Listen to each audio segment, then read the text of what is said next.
Սիրով ողջունում եմ բոլորիդ։ Այսօր խոսելու ենք երկու շատ բարդ թեմաների մասին, որ արդեն 2000 տարի գիտնականները, աստվածաբանները, թարգմանիչները իմիջ են գալիս։ Տարբեր թարգմանություններում դուք կկարդաք այս համարները տարբեր։ Այսինքն, կարդամ. Եվ ջնջեց այն մեզ հակառակ ձեռագիրը հրամաններով։ Դա մեկ, եւ երկրորդը. Արթո մեկը չդատե ձեզ ուտելու կամ խմելու կամ շաբաթների կամ ամսագլուխների համար։ Անբացատրելի բարդ հատված։ Եթե տեսանյութը ձեզ կթվա հետաքրքիր եւ ճշմարիտ, հավանեք, եթե ուզեք տարածվի, տարածեք։ Ձեր գաղափարները եթե համամիտ լինեք կամ համամիտ չլինեք, կարող եք գրել ձեր գաղափարները, որտեղ իսկապես բարդ հատվածներ են։ Եվ մեծ սիրով ես կքննարկեմ ձեր հետ այս հատվածները։ Կողոսիա այս քաղաքը գտնվում էր Փրուգիայում, այսօրվա Թուրքիայի տարածքում է։ Ուրեմն առաջին դարերում եւ մթա ժամանակահատվածում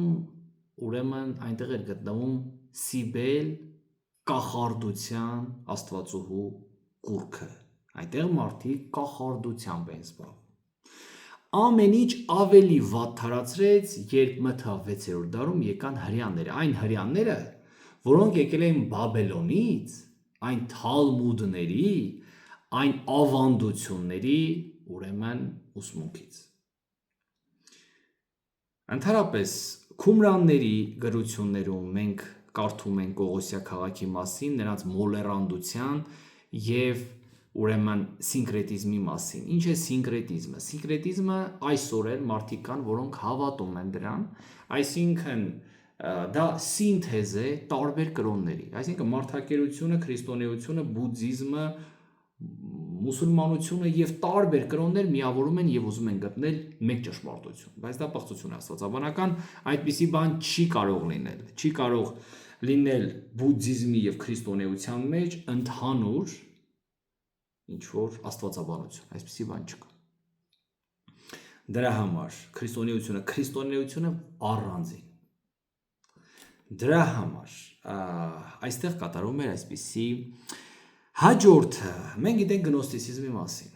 Մարդիկ ովքեր գնոզիսով են զբաղվում, այսինքն նրանք համարում են որ գիտություններ ունեն շատ գաղտնի, որոնց մասին ոչ մեկ չգիտի։ Ու Պողոս Առաքյալը դրա համար ամբողջ Կողոսացիների գրքում գրում է. Տերը բոլորին է բացել իր իմաստությունը։ Տերը Հիսուս Քրիստոսի մեջ է դրել բոլոր իմաստության եւ գիտության գանձերը։ Եվ ճշմարտությունը բաց է բոլորի համար։ Եվ ամեն մեկը Հիսուս Քրիստոսում կարող է տեսնել ճշմարտությունը։ Մենք տեսնում ենք ամեն 5-րդ համարը դրա մասին է, որ ամեն գիտությունը, ամեն ճշմարտությունը, ամեն իմաստությունը Հիսուս Քրիստոսի մեջ է։ Գնացինք առաջ։ Ուրեմն այստեղ է հրեական գաղտնագիտությունը, պրոտոգնոստիցիզմը, այստեղից է առաջանում գնոստիցիզմը հենց Փրուգիայի տարածքում։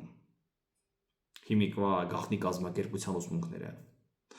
Խորհրդապաշտությունը, դավադրապաշտությունը, փիլիսոփայությունը, հելենիստական միստիցիզմը, հուդաիզմը, նույնիսկ Տերտուլիանոսը,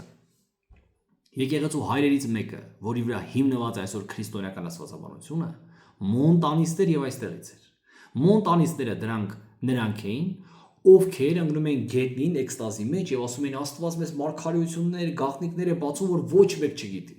Միջև այն ժամանակ, երբ եկեղեցին արդեն համարեց մոնտանիզմը որպես հերետիկոսություն, այսինքն մոնտանիզմը սուտ դուրս եկավ։ Քրիստոնեության մեջ էլ այս տարածքից կային մոնտանիստներ։ Հիմա սկսեցինք ուսումնասիրել Աստծո խոսքը, որպեսզի հասկանանք ինչ թաքնագիտության մեջ էին նրանք։ Ինչպիսի այսօրվա այդ մասոնական, իլյումինատների եւ մնացած տարբեր տաճարականների եւ մնացածների ուսմունքները հենց եկել է այստեղից։ Դրա համար մարդիկ կան, որոնք համարում են, որ Կողոսիայում հրեաները ուզում էին, որպեսզի թլպատվեին մարդիկ, իսկ Պողոս Առաքյալը Աստծո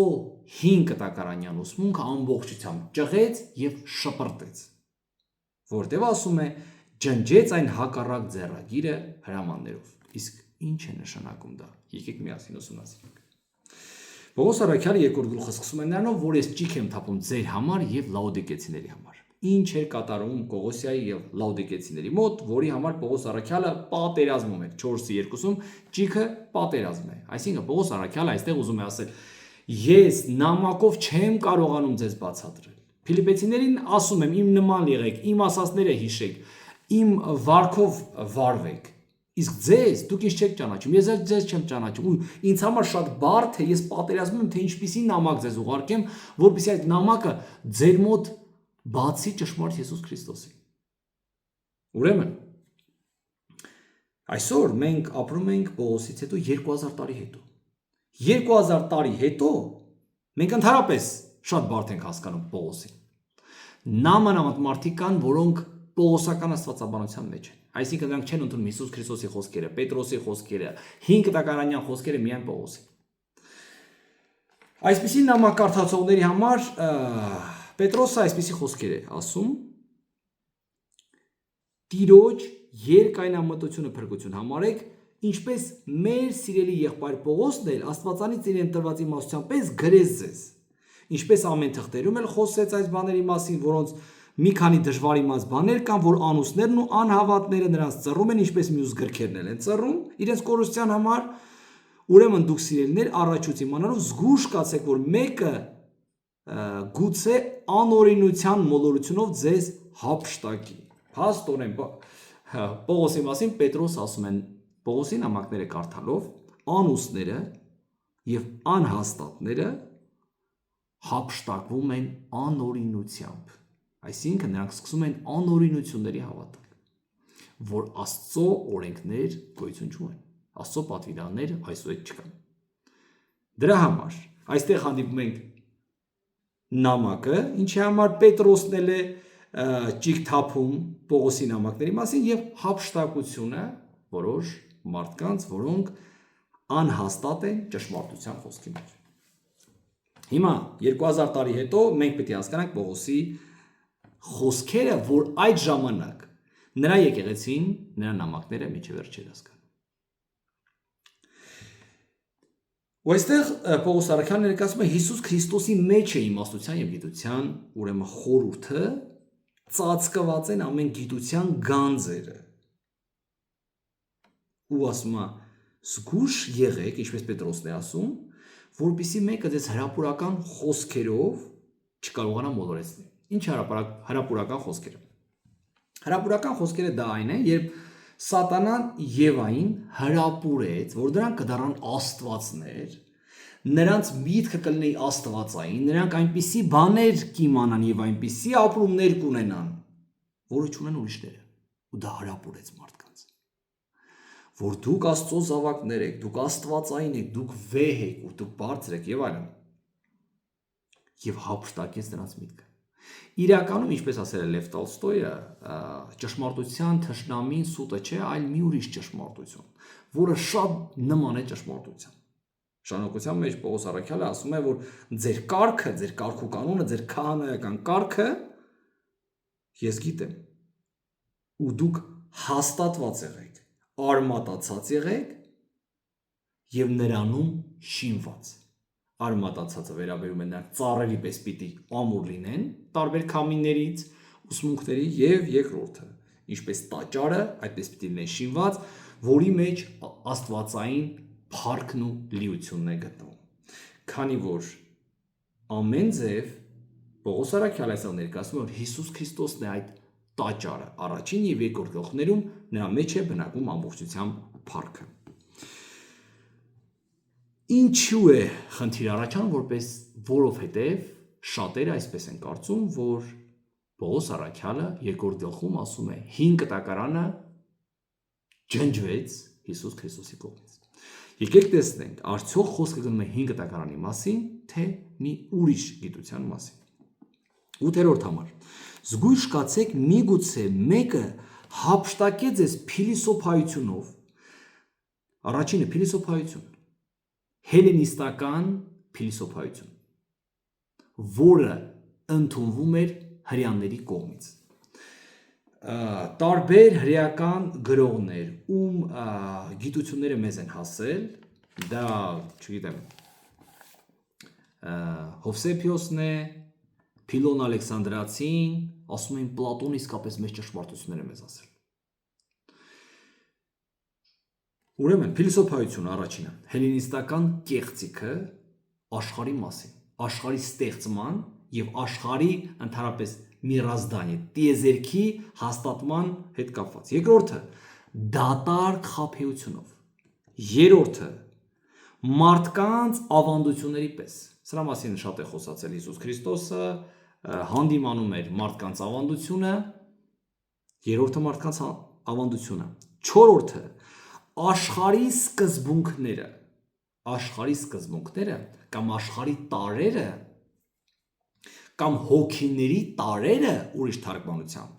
խոսքը այստեղ գնում է աշխարհի սկզբնական գաղափարների մասին, որոնցում հրեաներն էլ, փիլիսոփաներն էլ, կռապաշտներ ունեն իրենց գաղափարները աշխարհի տարրերի հետ կապված,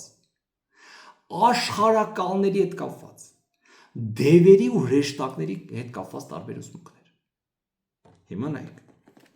աշխարհի սկզբունքների պես, իսկ Հիսուս Քրիստոսում է, նրա մարմնում է գտնվում ամբողջ գիտությունը։ Շարունակում ենք, ինքնակամ 18-րդ համար գնացի, որպեսզի դուք պատկերացնեք։ 5-րդը,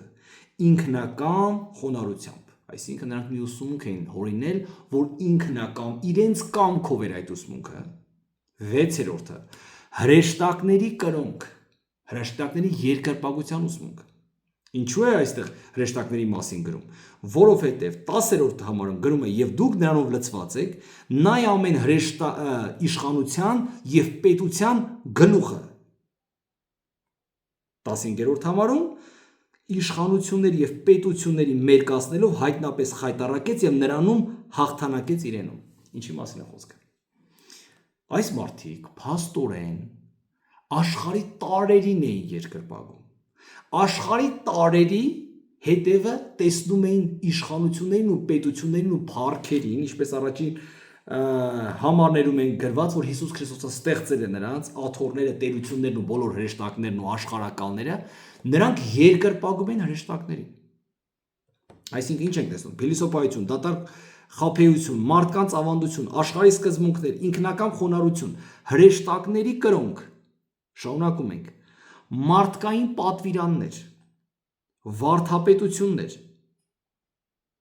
23 համարում, ինքնահնար կրոնք, այսպիսի կրոնք չկա, աստվածապաշտության մեջ այսպիսի կրոնք չկա, ոչ մի կրոնի մեջ չկա այնպիսի ուսմունք, ինչպիսին էր Կողոսացիների մոտ, ինքնահնար կրոնք, խոնարհություններ կամ ստորություններ, մարմնին չխնայել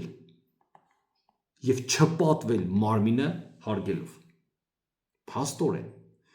Կողոսիայում ինչպիսի ուսմունք էր։ Փիլիսոփայությունը, տարբեր դատարկ խաբեությունները, մարդկային ադաթները, աշխարհի սկզբունքները, ինքնահնար խոնարհությունը, հրեշտակների երկրպագությունն ու պաշտամունքը, ուրեմն մարմնավոր մտքում նրանք գոռոզացած էին ինչի համար, որովհետև այն բաները չէին տեսած։ Այս տեսած բառը Աստվածաշնչում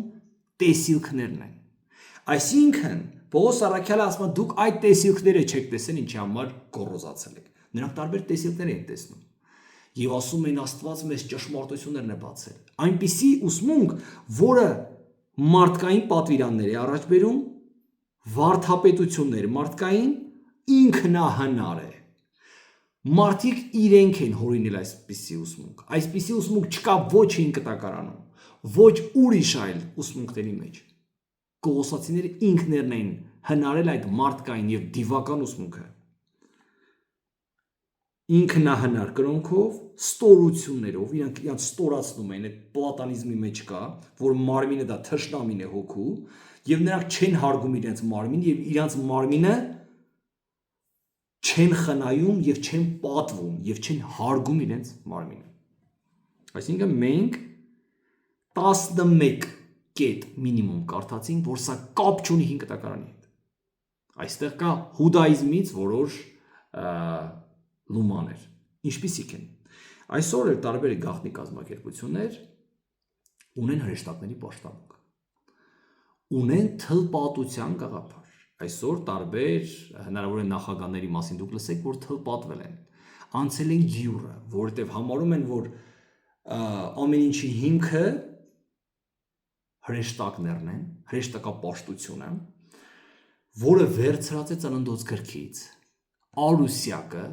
օծի գիտությունը, այսօր օծը մենք տարբեր տեղեր տեսնում ենք, տարբեր խորհրդանիշների մեջ,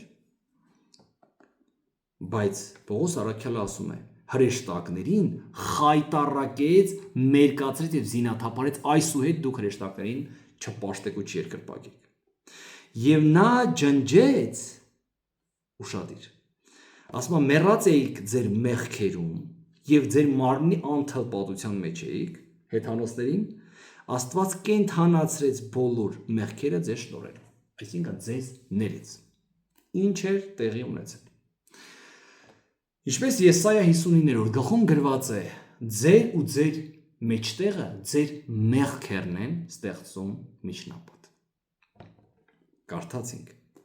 Եվ ջնջեց այն մեզ հակառակ ձեռագիրը հրամաններով, որ մեզ հակառակ էր, և նրան վեր առավ մեջտեղից, և խաչապայտի վրա բևեռեց։ Ջնջեց բառը Աստվածաշնչում հանդիպում է մի քանի տասնյակ անգամ, հին ու նոր կտակարանում, մի քանի անգամ վերաբերում է կյանքի գրքին, իսկ մնացած բոլոր դեպքերում վերաբերում է մեղքերի ջնջման։ Դուք կտեսնեք Դավիթն է խնդրում իր մեղքերը ջնջի, Պողոս առաքյալն է ասում ջնջման մասին, Պետրոսն է Պենտեկոստի ժամանակ ասում է ապաշխարեք, որպեսզի ձեր մեղքերը ջնջվեն։ Այստեղ ասում է ձեռագիր հրամանները։ Ձեռագիրը դա նշանակում է մարդու միջոցով։ Օրինակ ձեռագործ թլպատությունը 11-րդ գլխում նշանակում է մարդն է թլպատել ձեզ։ Անձեռագործը, երբ որ Աստված է թլպատել։ Ձեռագործ տաճարը այն է, որ մարդն է շինել։ Անձեռագործը Տեր Աստված է շինել։ Երբ որ ասում է քարը առանց ձեռքի գլորվեց եւ ընկավ, նշանակում է առանց մարդկային միջամտության։ Հետևաբար ձեռագիր հրամանները դա մարդկային հրամաններ են։ Հրամաններ բառը այստեղ օգտագործում է մուրհակ բառը, պարտատոմսեր։ Հիշում եք Հիսուս Քրիստոս աղոթքի մեջ ասում է ների մեր պարտքերը։ Հենց այս գաղափարը, այս հրամանները, սա նոտարական փաստաթուղթ է պարտքերի հետ կապված։ Հիսուս Քրիստոսը խաչի վրա ոչ թե 5 կտակարանն է խաչել, այլ խաչել է մեր մեղքերը, մեր մեղքերի պարտքերի ցուցակը։ Բացեք տարբեր թարգմանություններ, ռուսերեն, հայերեն, մանավանդ նոր թարգմանություններ, այնտեղ շատ պարզ է գրած։ Այստեղ ընդհանրապես Աստծո պատվիրանների մասին խոսք չկա։ Խոսքը գնում է Հիսուս Քրիստոսը խաչին բևեռեց, ցուցակն ու պարտքը մեր մեղքերի։ Հիսուս Քրիստոսի խաչին բևեռված էր ձեռագիր հրամանը, որի վրա գրած էր որպես մահապատիժ Հիսուս Քրիստոս Աստծո որդի հրյաների թագավոր։ Դա հենց այն նրա դատարանից եկած փաստաթուղթներ, թե ինչի համար են Հիսուս Քրիստոսին սպանում։ Այդ էլ պարզեցինք։ Արդ թող մեկը ձեզ չդատի ուտելու կամ խմելու համար։ Սա ընդհանրապես հետաքրքիր գաղափար է։ Շնորհակալության մեջ դե հրեշտակների մասին է խոսքը գնում, ինչպես հրեշտակներին պաշտեն, որտեղ պանթեիզմի գաղափար է, պանթեիզմը այն է, որ աշխարհի տարրերի մեջ, աշխարհի սկզբունքների մեջ են հոգիները։ Մենք Աստծուն տեսնում ենք ծառի մեջ, թփի մեջ, ամեն ինչի մեջ Աստված կա։ Անիմիզմը ներկայացնում է, որ ամեն ինչի մեջ կա Աստված։ Ամեն ինչը պաշտամունքի առարկա է։ Կան բանական հոգիներ բնության մեջ, իսկ կան անբանական։ Եվ մենք պետք է պաշտենք եւ զոհերանենք այսպիսի հոգիներին։ Մենք կարդում ենք ասկետիզմի մասին, Տիմոթեոսում գրված է, որ դիվական մոլար հոգիներով մարդիկ կգան, որոնք կասեն հրաժարվեք ամուսնություններից եւ կերակուրներից, որոնք Աստված ստեղծեց մարդկանց համար։ Աստված ստեղծեց մարդկանց համար, այդ կերակուրներից կասեն հրաժարվեք։ Այստեղ մի բանն է. չհարգել մարմինը, չպատվել մարմինը, ինքնահնար կրոնքը, ինքնահնար վարդապետությունը, մարդկային պատվիրաններ, երբեք Աստված այսպիսի բան չէր ասել։ Երբեք Աստված այսպիսի պատվիրաններ չէր տվել։ Հաջորդը տոների, ամսագլուխների, շաբաթների համար։ Իսկապես 5 տականում մենք տեսնում ենք ամսագլուխներ, շաբաթներ։ Առաջինը շաբաթների տոնը դա Պենտեկոստեն է։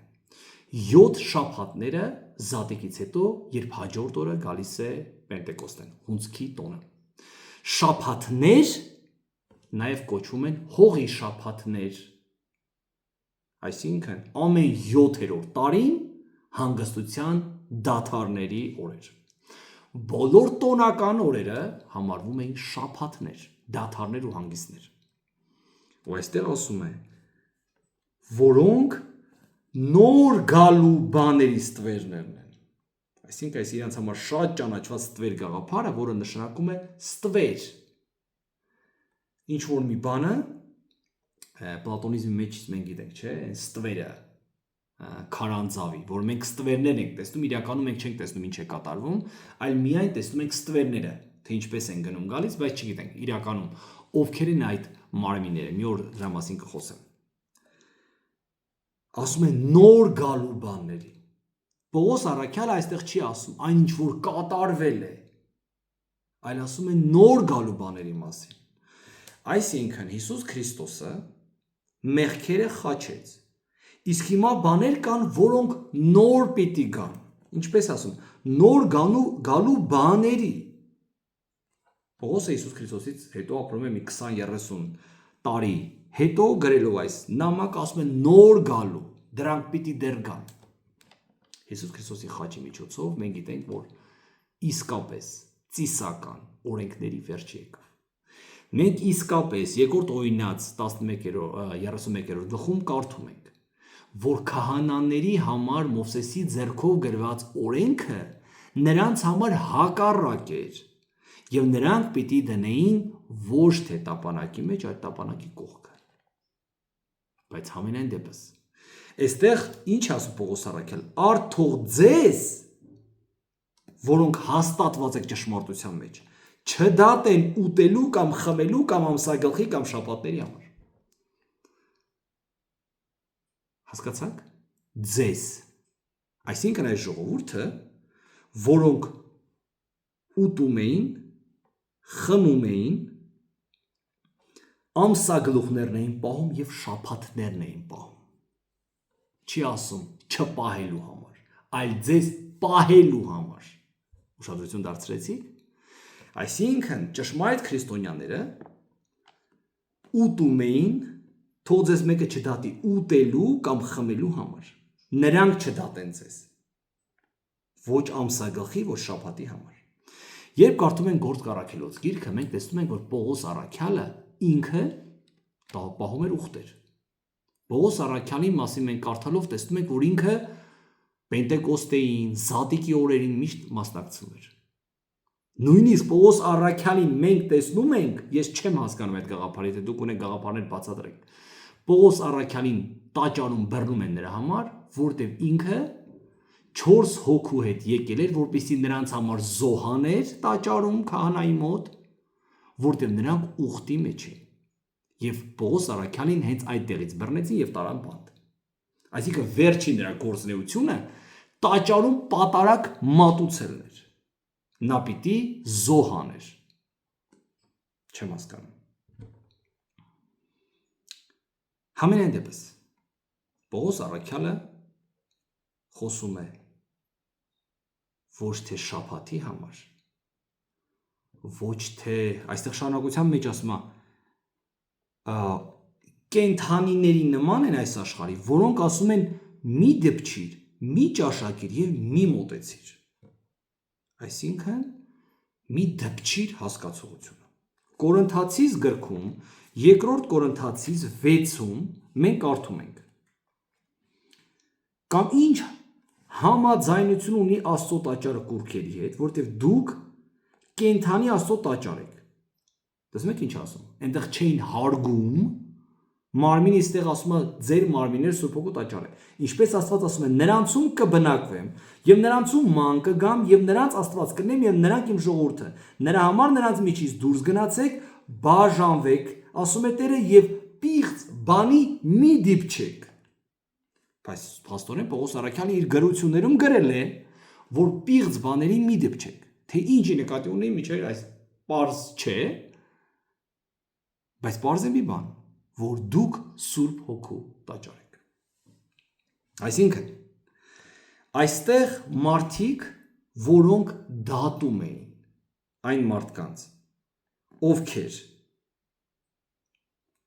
ճշմարտության մեջ էին, նրանց դատում էին մի բանի համար,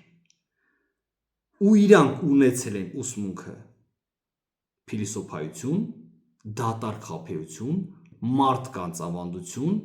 աշխարհի սկզբունքներ կամ աշխարհակալների կամ աշխարհի հոգիների, տարերի ուսմունքներ, որ Պետրոս ասում է այդ տարերը պետք է վառվեն,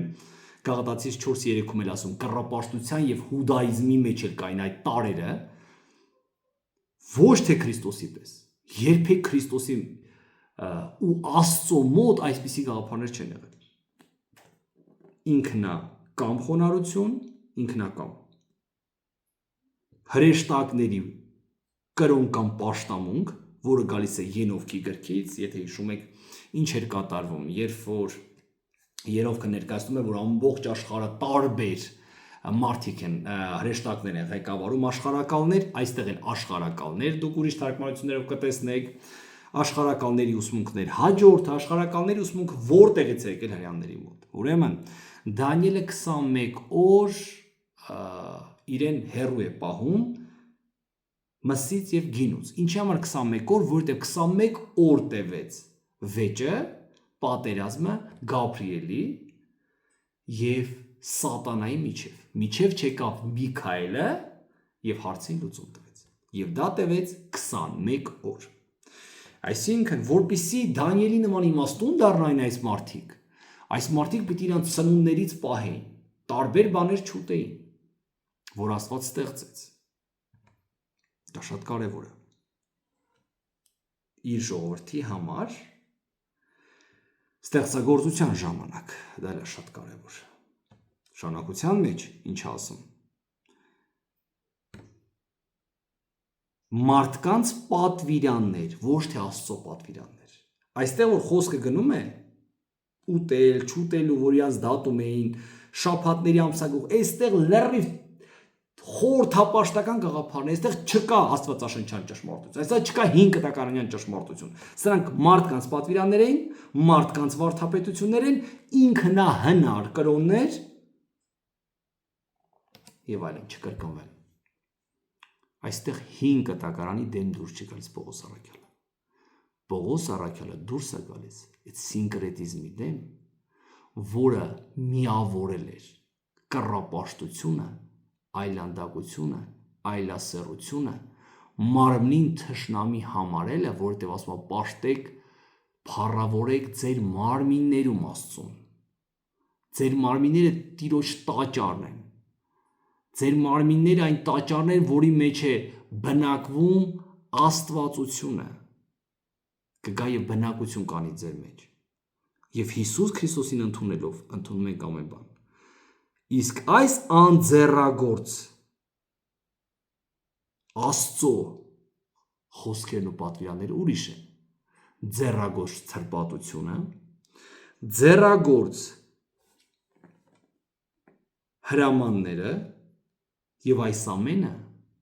մարդկային իմաստության պես, ինչպես Հակոբոսն է ասում, ինչպես է անվանում, հիշում եք, մարդկայինը, ով է ձեզանում իմաստուն եւ խելացի, թող իր բարի վարքով ցույց տա իր մի պարծենակ եւ սուտ մի ասեք ճշմարտության դեմ։ Այս իմաստությունը վերից իջած չէ, այլ երկրավոր է, շնչավոր եւ դիվական։ Պողոս առաքյալը, ինչպես նաեւ Հակոբոսը, խոսում են աստվածաշնչյան, աստվածային ճշմարտության ու պատվիրանների մասին եւ մարդկային, դիվական եւ շնչավոր գիտության մասին, որը երկրային է, որով մարդիկ պարծենում են, ինչպես Պողոս առաքյալն է ասում է, այն որ դուք չեք տեսել ձեր տեսիլքներում։ Այս մարդիկ տեսիլքներում էին տեսել։ Այս մարդիկ հավատում էին աշխարհակալներին, որ Պարսկաստանի աշխարհակալը մյուս աշխարհակալների հետ վիճում է։ Իսկ Պողոս ասում է. Հիսուս Քրիստոսի մահով խայտառակեց, ստորացրեց, ծնկի իջացրեց իշխանություններին, պետություններին, աշխարհակալներին, աթոռներին եւ բոլոր ամբողջ հոգեվոր աշխարհը։ Բոլոր դևերին, այս մարդիկ հենց պաշտում էին այդ դևերին, որոնց Հիսուս Քրիստոսը մերկացրեց ու խայտառակեց։ Իսկ իրենք պաշտում էին դևերին, չէին պաշտում 5 տակարանյան ուսմունքին։ 5 տակարանյան ուսմունք այստեղ չկա, այստեղ դիվապաշտություն է եւ Հիսուս Քրիստոսը մերկացրել է դևերին եւ խայտառակել է ամբողջ տիեզերքով։ Եվ այսուհետ Պողոս առաքյալը ասում է. չշփոթվեք եւ չերկրպագեք այդ դևերին։ Աստծո օրհնությունը լինի ձեր հետ։